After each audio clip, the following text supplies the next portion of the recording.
Музей памяти жертв политических репрессий поселка Долинка представляет информдосье «Хамза Жусупбеков. Бессмертие истинных ценностей», приуроченное к 125-летию со дня рождения Хамзы Жусупбекова. Хамза Жусупбеков – переводчик, народный комиссар юстиции КАС СССР. Родился в 1900 году в ауле Нура Акмолинского уезда Акмолинской области.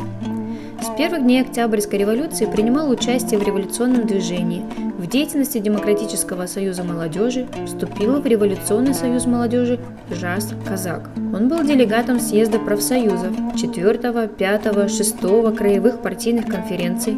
В 1927, 1932 и 1936 годах являлся членом бюро Краевого комитета ВКПБ.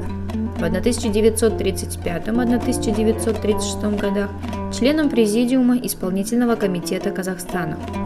В 1925-1937 годах в периодической печати публиковались его литературно-критические статьи, рассказы, очерки. В 1928 году вышла книга «Карсакпай», куда вошли все его сочинения. В 1929 году возглавил журнал «Кызыл Казахстан». В эти же годы вышел в свет сборник «Женский труд». Хамза Жусупбеков принимал непосредственное участие в становлении казахских советских писателей. Он перевел на казахский язык ряд научных трудов, художественных произведений. Роман «Как закалялась сталь» впервые на казахский язык был переведен Хамзой Жусупбековым в 1935 году. В 1933-1936 годах председатель КАС-Совпрофа, народный комиссар юстиции КАС СССР, заместитель наркома коммунального хозяйства. С января 1935 года народный комиссар юстиции КАС СССР.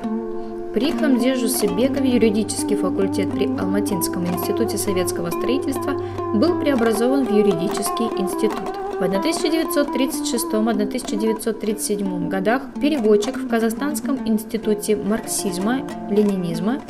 Осенью 1937 года его признали врагом народа, и 26 февраля 1938 года Хамза Жусупбеков был расстрелян.